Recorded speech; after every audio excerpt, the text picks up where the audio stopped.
Estoy al aire y estoy solita. Hoy me dejaron sola. No, ya vienen los chicos. ¿Cómo les va?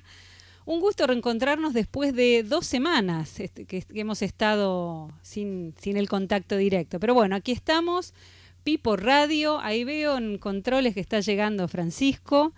Así que ya vamos a sumar la gente al equipo. Mientras tanto, como novedad, estoy haciendo una prueba que me parece muy divertida. Estoy transmitiendo en Periscope también. Así que si ustedes tienen si tienen una cuenta, estoy en Periscope también hoy. Acá muy divertido, me dice el copado. Bueno, genial, muchas gracias. Pueden seguir por Periscope. Si no, el lugar que seguro tienen acceso es a través de la red radiosentidos.com.ar. Ahí nos pueden escuchar en vivo y también nos pueden ver en vivo, porque acá tenemos las dos cosas, la radio y la transmisión en directo. Bueno, 2 semanitas sin radio. Yo tenía como abstinencia. No sé qué te pasó a vos. ¿Qué tal? Buenas tardes. ¿Cómo va, Francisco? Bueno, disculpa la demora. Al final del relax de Semana Santa. En 2 minutos se te fue. No, al revés. Seguía relajado y por eso llegué con unos minutos de demora. Bueno, no, la verdad que sí. Al final uno, este hábito de compartir un poco experiencias y conocimientos se termina convirtiendo en adicción y bueno, hay una semana que pasa sin el micrófono, se extraña un poco. Se extraña totalmente. También sirve para poner en su lugar las ideas y buscar nuevos áreas de reflexión, así que bueno, esperemos que hagamos un programa que valga por 2. Así es. Está llegando Pato Molina. ¿Cómo va, Pato? Le vamos a dar unos minutitos para que se vaya asentando, pobre, porque si no, es como que venís corriendo y es demasiado. Literalmente, y con el calor que hace. Qué lindo. Buenas tardes. Qué lindo, buenas tardes. Qué lindo. Hola, ¿cómo estás? El calorcito sobre todo es muy lindo. Bueno, ¿qué tal Semana Santa? Bien, fui a Costa Esmeralda. Ah, qué lindo. Un destino que no conocía, la verdad que muy bien, una alternativa diferente, y verifiqué una vez más que yo creo que la costa argentina es un bosque con salida al mar, ¿no es cierto? Uh-huh. Si uno va con esa mentalidad, realmente la puedes pasar muy bien. Si vas a buscar playa, el viento a veces te puede jugar una muy mala pasada. Pero muy bien, muy recomendable. Perfecto. ¿Viste el emprendimiento? Ya hay un emprendimiento ahí.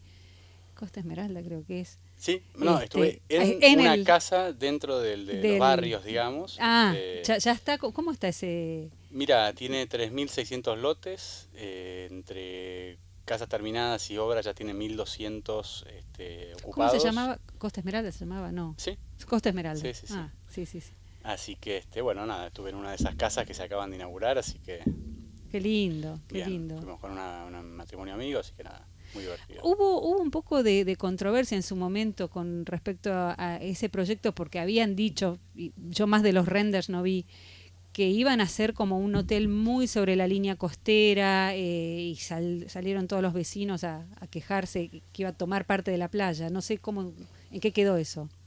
Mirá, esa historia, yo sí sabía que había un proyecto hotelero dentro del desarrollo, creo que sigue existiendo. Uh-huh. No me consta que hoy haya en primera línea de playa ninguna, incluso edificación de vivienda unifamiliar prevista. Uh-huh.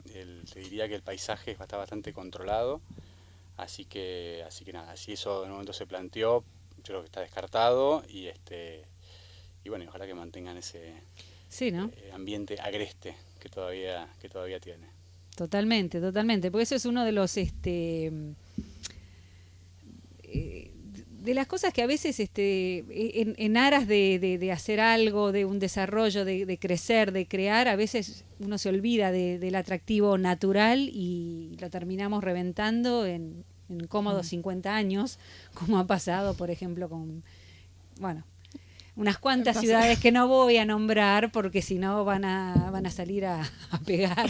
Pero bueno, hay algunas ciudades que digamos, por la falta de planificación, no solo turística, sino de planificación urbana básica, han hecho realmente desastres y el atractivo lo terminaron destruyendo, a lo cual tuvieron que salir a inventar otro atractivo, porque si no se terminaba ese destino. Bueno, hablando de eso, yo siempre ese fenómeno yo lo llamo matar a la gallina de los huevos de oro, ¿no? El famoso que por tener todos los huevos juntos y rápidos matamos la gallina y descubrimos que en realidad era todo un proceso a lo largo del tiempo. Y me hiciste recordar cuando vos decías en realidad que no era una cuestión turística, sino general, como un ejemplo opuesto a eso, a San Diego, la ciudad en Estados Unidos, en California, que es una Smart City, que tiene toda una planificación, y de hecho hay un documental muy bueno sobre la ciudad, en donde queda reflejada la visión de la comunidad a futuro, a unos 30, 40 años, en donde el turismo es una de las facetas junto con la innovación en tecnología y en biotecnología y en actividades complementarias que se forjó entre toda la comunidad independientemente también de las orientaciones políticas. Y me parece que es un modelo interesante a seguir, en donde el turismo se amalgama a un proyecto mayor. Sí, yo te diría que incluso en determinados destinos el turismo es el gran organizador digamos, de las tensiones urbanas y suele funcionar como catalizador de políticas de largo plazo, ¿no es cierto? Porque es un área, vamos a decir, de interés común, la política puede rozarlo, pero al final de cuentas el interés turístico trasciende un poco las barreras ideológicas y de las historias. Y como después detrás del turismo hay sistemas de seguridad, sistemas económicos, sistemas jurídicos, incluso capacitaciones, el resto de las áreas tradicionales de gobierno se alinean mucho más fácil detrás de un plan turístico o de un posicionamiento, un destino, que a la hora de determinar en cuál lugar se establece un parque industrial o a qué sector el Estado decide subsidiar o ayudar de manera fiscal, ¿no es cierto? Bueno, en San Diego comenzó así justamente la revalorización del downtown, que estaba olvidado, y lo empezaron la planificación fue con fines turísticos, así que justamente. Bueno, estamos de acuerdo. Muy bien, vamos a pelearnos un poco entonces. Vamos a entrar en el contrapunto, que es divertido, ¿no? Si es divertido. Sí, así es. ¿Vos qué opinan? A ver, vieron como el cuento del huevo y la gallina. ¿Qué viene primero? ¿Qué vendría primero en estos, hablando de las planificaciones urbanas? Partimos a partir de un atractivo natural, idear una ciudad y venderla turísticamente, o al revés. Partiendo de cero, no, obviamente no estoy hablando de en Madrid, no, en Madrid ya estaba antes, pero tenemos que armar algo así de cero. ¿Qué hacemos? Yo lo voy a dejar a Francisco, así después me opongo a lo que dice y hacemos el contrapunto. Bueno, yo empiezo diciendo que no estoy de acuerdo con Patricia, así que y lo que sí te puedo decir es que el concepto de ciudad de cero, from scratch, digamos, prácticamente no existe. La última ciudad de ese estilo que se ha proyectado ha sido Brasilia, que ha cumplido un excelente objetivo en términos de probeta de teorías urbanísticas muy influenciadas por Le Corbusier y por supuesto con el arquitecto Niemeyer, pero como experimento urbano ha resultado bastante fracaso, ¿no es cierto? Y hoy nos resulta muy sencillo decir a qué vivo París, a qué vivo Roma, a qué vivo Madrid, New York, mismo Buenos Aires, ¿no es cierto? Pero al final de cuentas, la gente empieza por reunirse. Y cuando se reúnen, se empiezan a quedar. Y cuando se quedan, empiezan a construir. Y ahí se establece y aparece el comercio y aparece todo lo demás. Y el teléfono lo voy a dejar ahí hasta que me toque la columna. Y realmente el fenómeno urbano es maravilloso, primero por su espontaneidad, por más planificación y todo lo que uno le puede poner encima a posteriori. Pero si no hay vocación de los individuos por agruparse en un determinado lugar con una motivación relativamente común y una comunión de valores, el hecho urbano no resulta viable. Claro. Por el contrario, cuando de forma espontánea todas estas condiciones previas ya se dieron, ahí sí empiezan las capas de valor, las capas de eficiencia, conectividad, etcétera, que uno puede aportarles en gran parte de la experiencia, de casos exitosos y casos fallidos, y por supuesto con todo lo que se ha estudiado, y bueno, ni hablemos de la Internet de las cosas, que ya está evolucionando y generando cambios en términos de transporte, en términos de orientación del tráfico, etcétera, que bueno, me imagino que algún día nos tocará en agenda ver cómo la conectividad y la tecnología está afectando la vida en las ciudades, ¿no es cierto? Pero bueno, voy a ver a Patricia con qué me va a contradecir ahora. Es que lamentablemente no puedo contradecirte porque estoy de acuerdo, así que simplemente me voy a sumar diciendo que esto que vos decís es una tendencia que va creciendo. La población hoy por hoy, más del 50% vive en ciudades y las proyecciones hablan de que esto va a seguir así. Así que me parece que definitivamente tiene que ser una temática, incluso esto de la Internet de las cosas y de cómo ese Internet de las cosas está en función de la gobernabilidad y la habitabilidad en las ciudades, que deberíamos, por lo menos desde el sector turístico, que es donde a nosotros nos toca, empezar a considerar de una manera integrada con el desarrollo urbano y no solamente separada como el smart destinos turísticos inteligentes, sino en una integración más global. Claro, pero yo, perdón, veo a veces, escucho un doble discurso.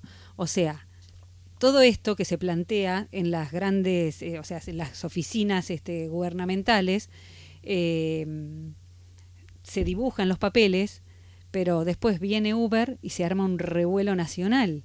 Entonces, hay un doble discurso, porque esto que estamos hablando tiene que ver con esto, de que la Internet de las cosas se está metiendo en el día a día, no solo de el turista o digamos de la actividad específicamente, sino la cosa cotidiana.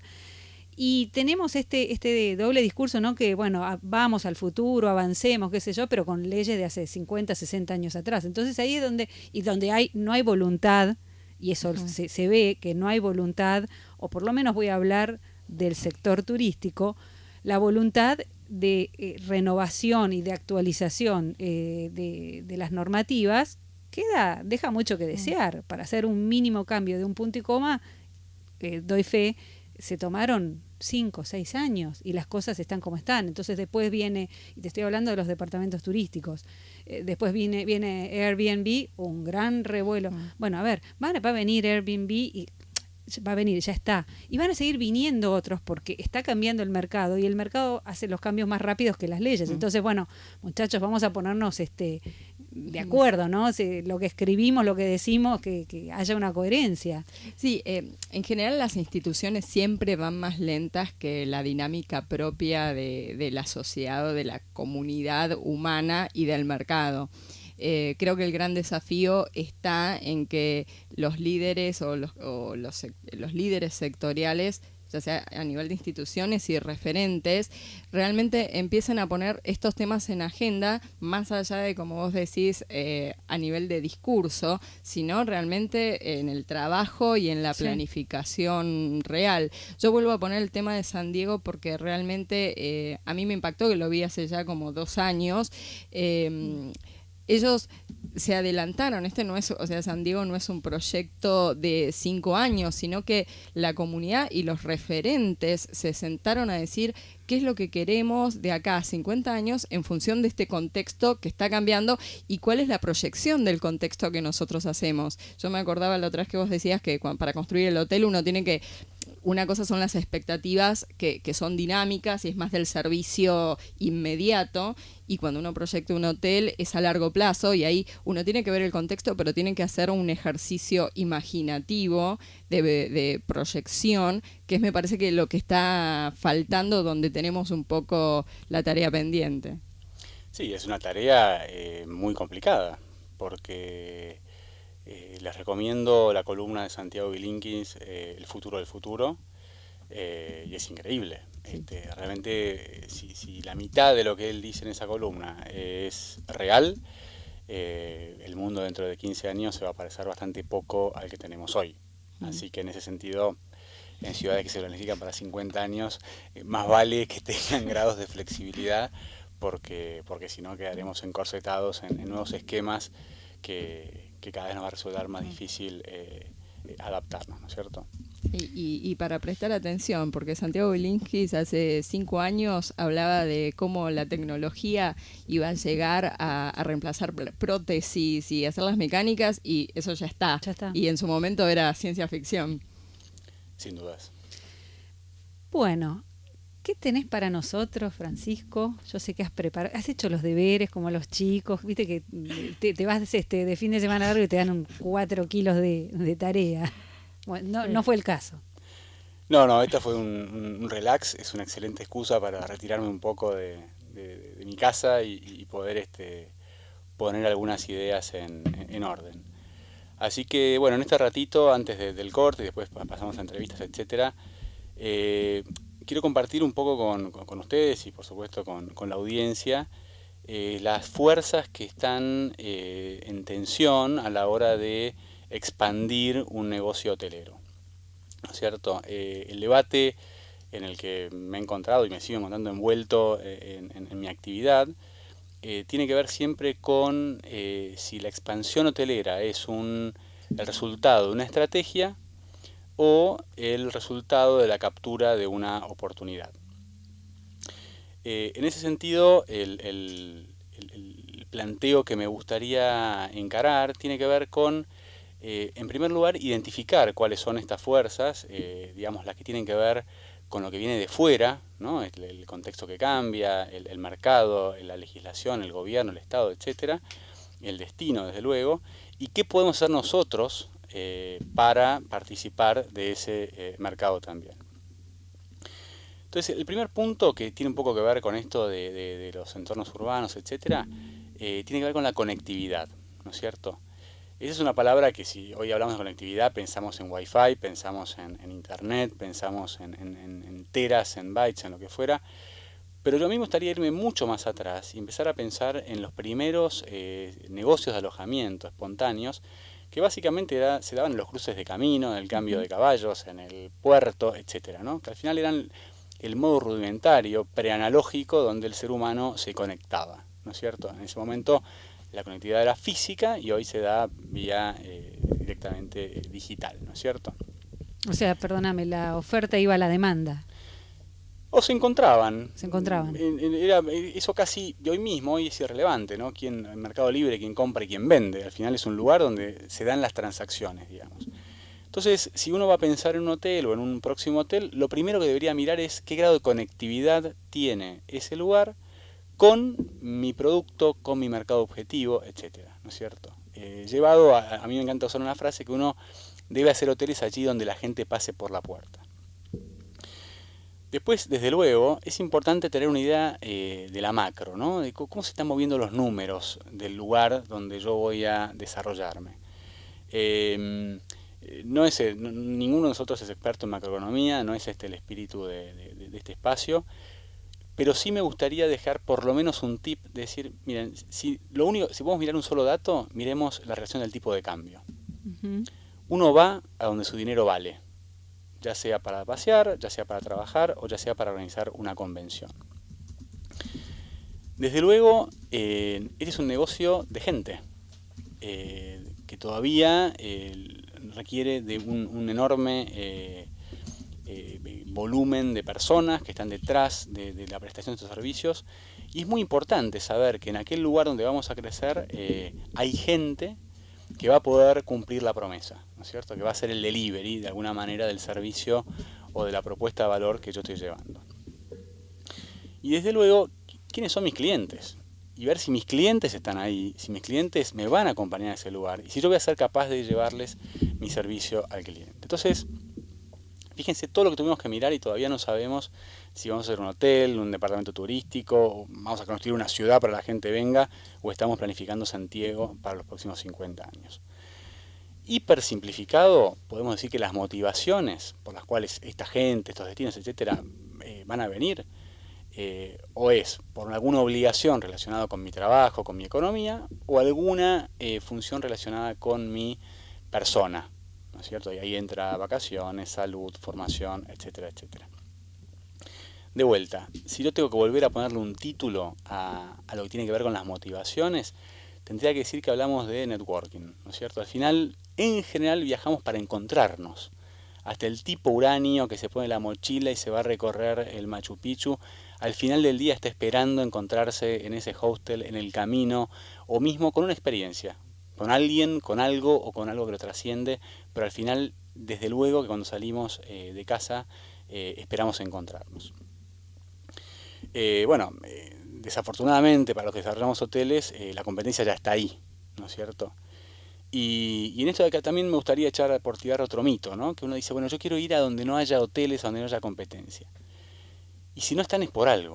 El gran desafío de la consultoría, me reía porque eso es lo que muchas veces se plantea. Bueno, hay que ser primero. Y el primero, sí, pega mejor, pero también Sí, puede ser al revés, ¿no? Sí, en general esto es yo creo que el que arma un destino es el Estado, ya sea municipal, provincial, nacional o continental, y a mí me encanta hacer el hotel número 101. Porque ya tengo 100, que para las estadísticas funciona bárbaro. Está probado el negocio. Y puedo aprender perfectamente en qué lugar me voy a meter. Evidentemente en toda esta observación del mercado, a nosotros nos gustaría, ¿no?, que ir por la carretera, que salga un cartel verde así enorme, fosforescente, y nos diga oportunidad a la derecha, próxima oportunidad a 5 kilómetros, ¿no es cierto? Bueno, la buena noticia para los que asesoramos a empresas y la mala noticia para los que quieren crecer solos es que las oportunidades suelen estar muy ocultas, porque aquellas que están muy a la vista o son muy caras o tienen algún gato por liebre escondido por ahí. Y lo más interesante, desde mi punto de vista, es capturar esas oportunidades donde nadie las vio, ¿no es cierto? Cuando yo hago presentaciones de estas en un auditorio y tengo la posibilidad de proyectar imágenes, utilizo la imagen del obelisco para esto y digo, bueno, qué bueno sería poder tener esa habitación en la punta del obelisco como un hotel de una habitación, ¿no? Yo les puedo asegurar que la tasa de ocupación sería del 100% y me animo a decir que el precio medio estaría muy por encima de los hoteles más demandados de la ciudad. El único inconveniente es bajar al baño al McDonald's de la esquina, pero bueno, eso lo vamos a poder resolver cuando el gobierno nos autorice la licencia para gestionar ahí el One Room Hotel. Con una inversión adicional, porque no, para que no se tenga que cruzar. La inversión adicional la puedo poner yo en mi bolsillo, hasta un baño me alcanza. ¿Y qué más pasa de afuera, ¿no? Porque estamos ahí hablando del cliente, el destino, etcétera. Estuve pensando un rato largo la palabra en español y no encuentro la traducción, por ahí ustedes me pueden ayudar, que es el breakthrough, ¿no es cierto? Es esto rompedor, esto que viene y atraviesa una industria, un sector, un país, una era, etcétera, ¿no es cierto? El gran breakthrough, digamos, de los que tenemos menos de 50, yo creo que es Internet. Claramente, una tecnología que de repente formaba parte de un mundo cuasi espacial, de los servicios secretos, etcétera, y al día siguiente entra en todos los hogares, empieza a modificar la forma en que vivimos, en que nos relacionamos, etcétera. Entonces, desde luego la industria no ha sido ajena a eso y un poco como decías vos, Mariana, un día fue Internet, otro día llegaron las OTAs, ¿no es cierto?, donde como contrario a lo que todos pensaban, que los hoteles iban a poder distribuir directo y pasar por encima de los intermediarios, etcétera, los intermediarios reaccionaron de forma fuertísima y generaron estas plataformas de venta y de distribución de noches de alojamiento brutales, ¿no es cierto? Y por último, a mí hay un libro que leí, que me imagino que lo conocerán, que se llama The Black Swan, ¿no es cierto?, que son estos efectos altamente inesperados y infinitamente trascendentes, ¿no es cierto? Hola, ¿a quién estoy saludando ahí? ¿A quién me dijiste? Es Periscope. Periscope. Estamos perfecto. ahí en vivo. Bueno, y claramente yo creo que el Black Swan que nosotros estamos viendo ahora y que ya lo mencionaste también es Airbnb, ¿no es cierto? Donde tenemos ahí un jugador que básicamente lo que hizo fue agregar una oferta de alojamiento que está presente en el mercado, yo creo que incluso casi al mismo tiempo de antes que los hoteles, y poniéndole un software y una agregación y un marketing comunicacional fuertísimo, claramente hoy si le pusiéramos un sello Airbnb a cada una de las habitaciones que están en esta plataforma tendríamos el hotel con el mayor número de camas del mundo. Y desde luego con el mayor alcance geográfico, ¿no es cierto? A mí el lugar más hostil que me tocó ir a abrir hoteles fue a Puerto Príncipe, en Haití, hace 4 años, no sé cómo estará hoy, pero realmente en ese momento era muy complicado incluso llegar al lugar donde el hotel estaba en reformas. Y antes de venir me fijé en Airbnb si estaba en Haití, y ya hay cientos de personas que en Puerto Príncipe, en Haití, ofrecen alojamiento de calidad, ¿no es cierto? Con lo cual nos puede gustar, podemos juntarnos con Viviani y hacer una marcha de los Uber y los anti-Airbnb, pero les puedo asegurar que eso ya está ocurriendo. Así que hagamos lo que hagamos, esto va a ocurrir, y más vale que la industria tome seria cuenta de que esto ya está ocurriendo.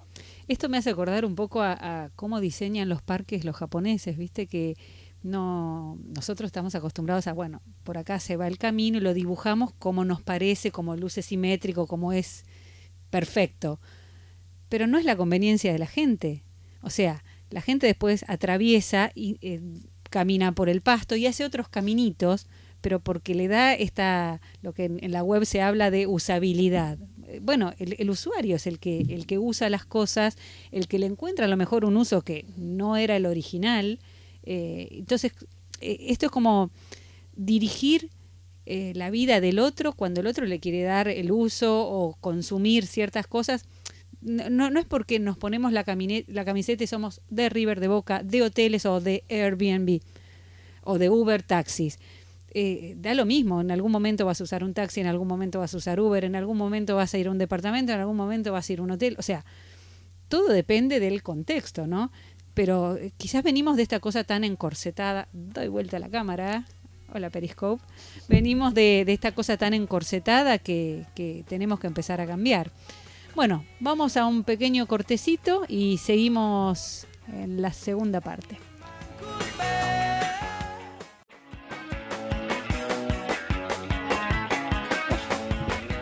Listo, estamos de vuelta. Es súper interesante lo que estás contando, pero bueno, hay más. Decime que hay más. Hay un poco más.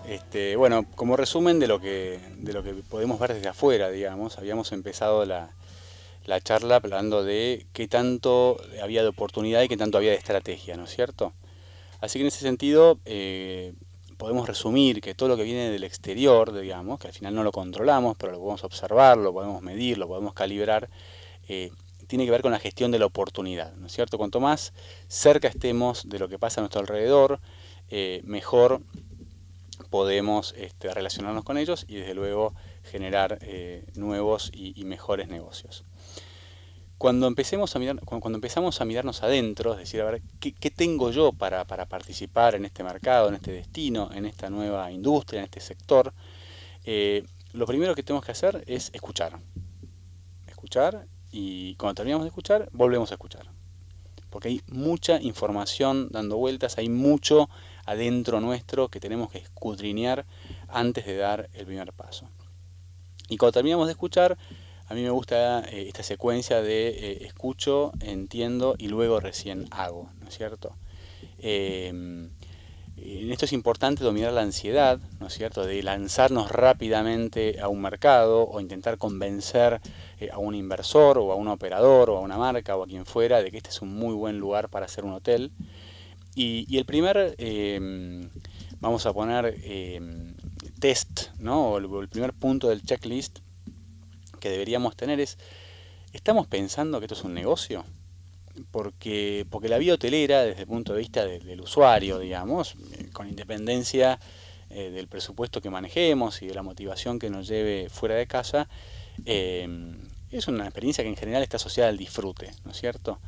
Y si pensamos la industria como inversores o como desarrolladores, desde la óptica del huésped, estamos empezando mal, ¿no? En el mejor sentido, el negocio hotelero es la tensión entre un huésped que quiere pagar muy poco y recibir muy mucho, y un inversor que quiere invertir lo mínimo y tratar de capturar la mayor cantidad de valor vía tarifa, ¿no es cierto? De esta tensión es de donde salen las experiencias, y evidentemente cuando mejor balanceadas están, mejor resultado tenemos. Pero como primer negocio, yo diría, como primer punto diría, esto es un negocio. Desde luego, el tema de la localización es clave. Ver cuál es mi localización, dónde yo voy a ir a competir a ese mercado. Vuelvo al tema de la conectividad, ¿no? Donde se empiezan a dialogar estas cuestiones exógenas y endógenas, ¿no es cierto? A la conectividad de mi destino, tengo que ver yo qué localización tengo dentro de ese destino. Una vez definida esa localización, tenemos que pensar en, bueno, en qué tan buen estado estoy para pararme en ese lugar, ¿no es cierto? Estoy gordito, estoy flaco, estoy alto, estoy bajo. Porque yo puedo tener la mejor localización, pero meter un edificio sobredimensionado y no voy a sacar plata nunca. O al revés, puedo estar en el mejor location del mundo y quedarme corto, quedarme tímido y no poder capturar todo el valor que podría en ese sentido. En cualquier caso, si me tengo que equivocar, prefiero equivocarme para abajo y no para arriba, ¿no es cierto? Prefiero un hotel que me quedó chico y ajustar mi revenue por tarifa que un hotel que me quedó grande y ajustarlo por ocupación, ¿no es cierto?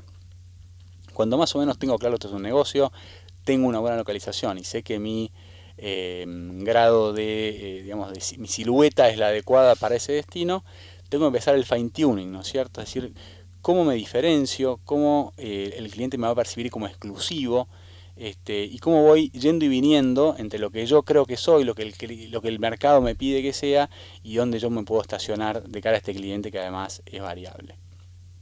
Para que el negocio sea sostenible, tenemos que tener buenos contratos, ¿no es cierto? Y esa es nuestra responsabilidad. Ver a qué nos obligamos, con inversores, con operadores, con franquicias, según el modelo que yo tenga de gestión, y desde luego qué le prometo a mi cliente y qué capacidad tengo de cumplir con esa promesa. De vuelta, a mí me piden 1000 veces, ¿no? Planes de negocios, proyecciones financieras a 10 años, etc. Así como les decía que cuando vamos a mirar un mercado desde su macroeconomía tenemos que mirar el tipo de cambio, yo les diría, si vamos a ver un mercado desde el punto de vista de qué podemos hacer como hoteleros, miremos su RevPAR, ¿no? O sea, su Revenue per Available Room. O sea, cuánto está ese mercado pagando por habitación disponible. Si el mercado está pagando $100, nosotros porque somos guapos no vamos a cobrar 300. Ahora, es muy probable que si no estamos a la altura, terminemos cobrando 1. Y es muy distinto cómo se va a desempeñar el negocio desde el punto de vista financiero en la medida que nos acerquemos o nos alejemos de ese precio medio. Desde ese punto de vista yo siempre cuento que me encantaría tener un hotel que sea un avión, el sector business de un avión, ¿no es cierto? Donde al final, si no tuviera que publicitar esas butacas, diría, duerma con extraños, comparta el baño, si le gusta la ventana, capaz que le toque, capaz que no, las rutas están ocupadas al 200% y el precio mínimo es de $2.500, ¿no es cierto?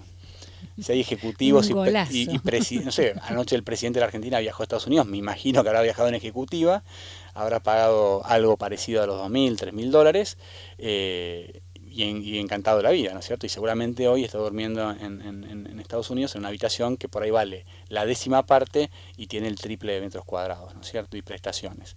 Así que bueno, algún día haremos el hotel avión y meteremos en un cuarto a 10 ya lo están haciendo, ya está. A 10 presidentes de compañía, sí, pero no les cobran $2.500. Sí, no, un poquitito más cobran. Así que bueno, tenemos también mucho por hacer a nivel interno, y eso de alguna manera es lo que nos puede permitir desarrollar nuestra estrategia, ¿no es cierto? Ante un mercado lleno de oportunidades, bueno, desde nuestro análisis interno, ver cómo podemos definir esta estrategia de hacia dónde queremos ir, hacia dónde no queremos ir, ¿no es cierto? Entonces,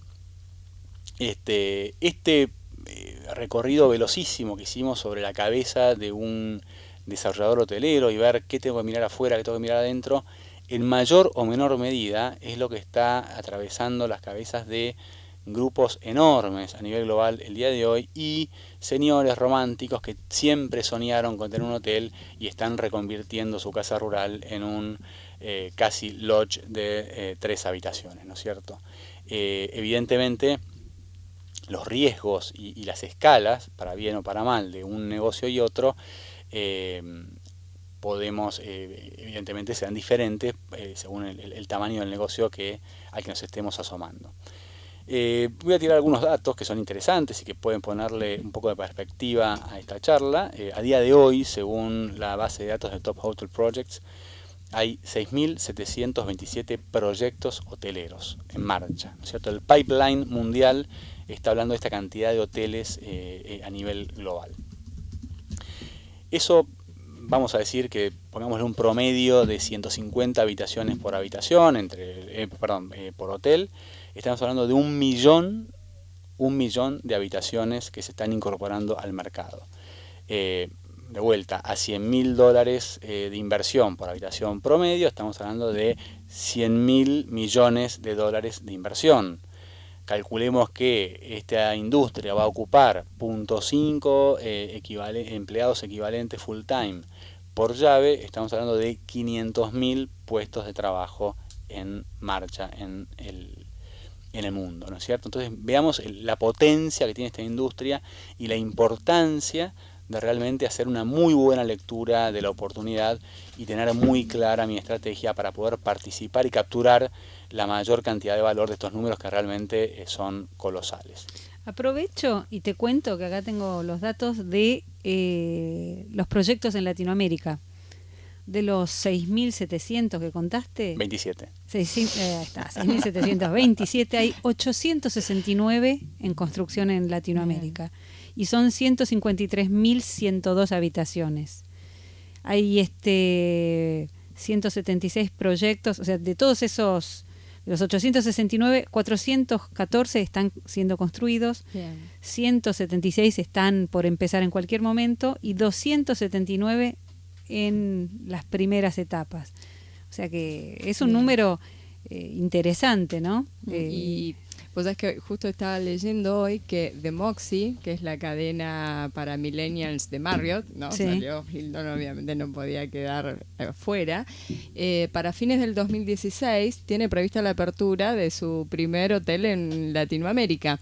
Que yo, mientras vos ibas narrando todas estas cuestiones, y ellos empezaron en Europa, sobre todo en Milán, y como está dirigido para millennials, obviamente vieron la localización, están cerca de las terminales de buses y de trenes, de los puntos de interés, de la zona de bares, un poco también el precio promedio se mantiene en la línea en que los millennials están dispuestos a abonar, creo $100 la noche, o sea que es interesante cómo uno puede tomar de referencia, ¿no? A los líderes del sector para poner el ejemplo concreto de estos planes de negocios, ¿no? Cómo lo hacen y cómo funcionó bien. Entonces ahora expandieron primero en Norteamérica y fines del 2016 es nada, uno de estos 800 o 400 que están previstos. Están previstos, sí. Exactamente, así que bueno, esto está ocurriendo hoy ahí y seguramente en mayor o menor medida y con mayor o menor complejidad estos puntos que hemos recorrido están en los planes, en las estrategias y en las presentaciones de estos grupos. Hoy estamos presenciando lo que yo llamo el crecimiento de M&A, ¿no? De Merge and Acquisitions, donde podemos llamar el development large, ¿no? Donde realmente los jugadores casi número uno del mundo están disputando una batalla de estas épicas, ¿no es cierto? Donde el grupo Starwood está siendo la niña bonita, de hecho lo es, y viendo cómo otros gigantes se lo están disputando, ¿no es cierto? En el mes de noviembre la industria se revolucionó, digamos, y conmocionó con esta oferta de Marriott de $12.000 millones por quedarse con Starwood. Aclaro que Starwood ya le había vendido sus activos a Blackstone hace casi 10 años, con lo cual en el fondo están comprando su operación, están comprando lo que en Argentina llamamos el fondo de comercio por precisamente $12.200 millones.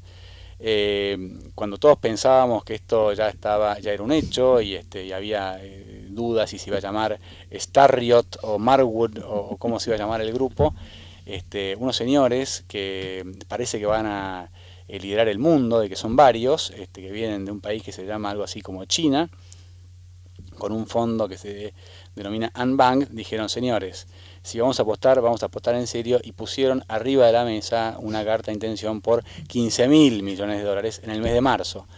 Con lo cual, si alguno de ustedes tiene 17.000 millones en cash disponibles, puede sumarse a esta batalla interesantísima que desde nuestro punto de vista para lo único que nos sirve es para analizarla y para saber, porque claramente no vamos a poder participar de tamaño negocio. Pero imagínense todo lo que hay detrás de esa jugada, ¿no? Estos señores no están pensando en un hotel, no están pensando en una ubicación, casi no están pensando en una motivación.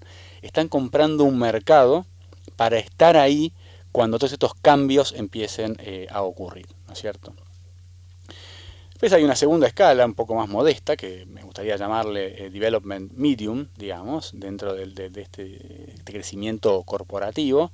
El día de ayer el grupo NH anunció su desembarco ya formal en China, digamos.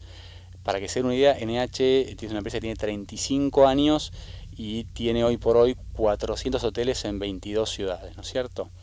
¿Qué comunicó el CEO de la empresa el día de ayer? Federico González tomó el micrófono, anunció la creación de la joint venture NH China de la mano del grupo HNA, que es un grupo local, y se han fijado la modesta meta de tener para el año 2020 150 hoteles para el mercado medio.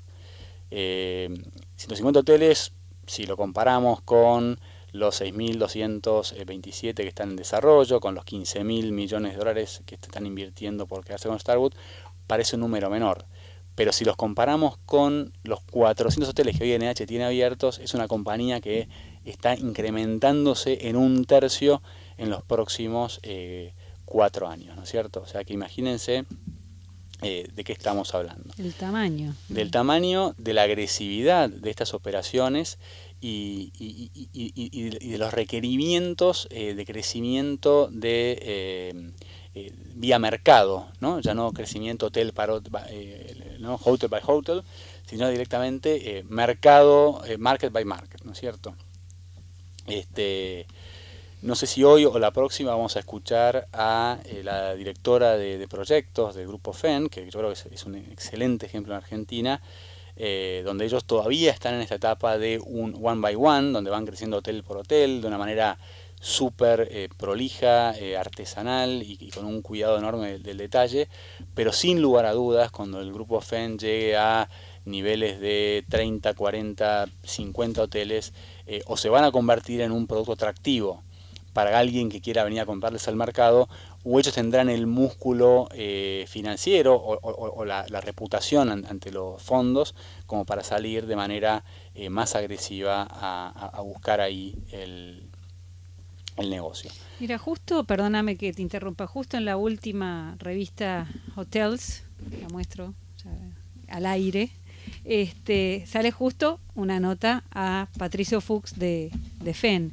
Y bueno, una de las cosas que cuenta es que tiene proyectados por lo menos 10 hoteles entre América Central y del Sur, y hace foco más que nada, digamos, su mercado a dónde quiere ir es Argentina, Bolivia, Chile, Colombia, Costa Rica, Ecuador, Paraguay, Perú y Uruguay. Y la gente de la revista le dice, bueno, pero ¿y qué onda Brasil? ¿Te olvidaste? Entonces él hace una comparativa, según su visión, entre, digamos, el costo de la tierra y de construcción de Brasil similar a los costos de Manhattan. Entonces como que el negocio no hay forma de que cierre. O sea, y encima no son niveles de ocupación que, bueno, justifiquen esos altos costos. Y bueno, están, digamos, como muy entusiasmados con esto de expandirse por toda Latinoamérica. Y digamos, la fórmula que tienen, ellos dicen, mira, tenemos 11 hoteles en Buenos Aires y todos ellos con una ocupación anual del 80%. En estas épocas que corren, decir esos números son obscenos, casi te diría. Sí. Pero bueno, es interesante, ¿no? Tiene mucho que ver con todo esto. La entrevista yo diría, porque es una entrevista bastante... una entrevista bastante bastante larga y súper interesante para después seguir conversando entre nosotros. Me parece que mejor la dejamos para la semana que viene. Y uno de ahora que mencionaste la cadena, que es una tendencia también, que se está revalorizando sobre todo en un segmento por ahí entre los 40 y los 70 años, ¿no? Que por ahí nos podemos poner, no sé si se sienten identificados. Casi. A ver, decí la tendencia y yo te digo. De los hoteles históricos. A mí ya me dijiste millennial, así que de ahí no me voy a mover. Te dije. Es de los hoteles históricos, ¿no? De cómo está la revalorización de las construcciones históricas, que está haciendo un valor agregado en la búsqueda de experiencia por este sector de la población, que también coincide un poco con el balance o la madurez de la vida y de encontrar en lo local un sentido de pertenencia y de proyección, y cómo muchas cadenas y hoteles también independientes con visión están aprovechando esta tendencia que está pisando cada vez más fuerte, en donde estar en un hotel histórico, obviamente con servicios, forma parte de una experiencia hasta incluso de lujo y con sabor local, ¿no? Y me parece también, que entra también dentro del grupo, ¿no? Totalmente. De hecho, Semana Santa no, la semana anterior, el fin de semana anterior estuve en Rosario y me acordaba de vos, Francisco, porque me pude alojar en el Hotel Savoy del Grupo FEN, que es un hotel de 1910, que obviamente ha sido remodelado, se puso en valor un montón de cosas, y tengo acá la respuesta. Los pisos de las habitaciones son de pinotea, los pasillos no. Los pasillos son de cerámicos, la mayólica de antes, con alfombra. Entonces, vos caminás por la alfombra, no hay ruido. Pero el ruido de los pisos en la propia habitación es muy divertido. De hecho, hice un mini video, hice un post en mi blog, ruralyurbano.com.ar, ahí van a encontrar. Hice un mini video de 10 segundos y yo caminaba y grabé los sonidos. Es muy divertido. Muy divertido a esa hora, pues estaba sola. A la noche, cuando me quise levantar para ir al baño, dije, ay, voy a despertar a todo el mundo. Pero la experiencia es muy interesante, sobre todo, a ver, los que no han crecido, yo he crecido con ese tipo de pisos, o sea que para mí es como que me trajo una cosa de, estoy en casa. Hay gente que a lo mejor no creció, ha tenido alfombras en su casa o ha tenido, no sé, otro tipo de materiales, pero es muy interesante. La verdad que a mí me gustó porque conservaron todo tal cual, obviamente poniéndole mucha tecnología. Entonces tenés como lo mejor de los dos mundos, ¿no? De la construcción de antes, las paredes de antes, que eran unas paredes terriblemente, no sé, 45 centímetros, sí, que te juro, pleno centro, no escuchás ruidos. Está bien que el fin de semana hay menos tráfico, pero digamos está bastante aislado. Y al mismo tiempo tenés Wi-Fi, tenés, o sea, todas las cosas de que hoy es mínimo digamos que se exige, no porque uno es exigente, sino porque estás acostumbrado. Yo tengo Wi-Fi en mi casa, tengo bueno, en un hotel lo quiero. Bueno, eso es una tendencia de consumo actual, ¿no? Nosotros la llamamos amor local. En este mundo tan globalizado, encontrar alguna referencia de pertenencia da un sentido de ubicación y de quién soy yo, y de que no todo es tan masivo, uniforme y no me sale la palabra cuando uno está, y anónimo, ¿no? Sino que hay una identidad y las personas justamente encuentran su identidad a través de eso. Sí, y de vuelta acá hay una tendencia urbana a nivel global de que los centros históricos que fueron abandonados entre los años 70 y los 90, con esta utopía de la vida suburbana y la descentralización y la desglobalización de los puestos de trabajo, que hoy por hoy también probaron ser, si no erróneos, como mínimo incompletos.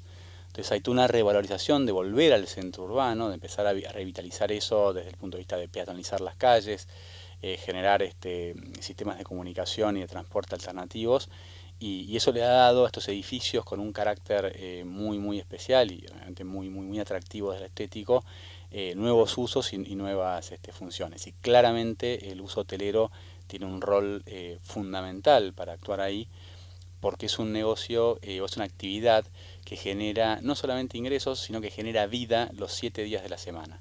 Y eso para un centro urbano, que en general el fin de semana tiende a quedar menos ocupado, contar con esa vida de turistas y de visitantes le da un carácter muy valioso, y además dinamiza todos los negocios complementarios, desde compras, museos, esparcimiento, desde luego alimentos y bebidas, etcétera.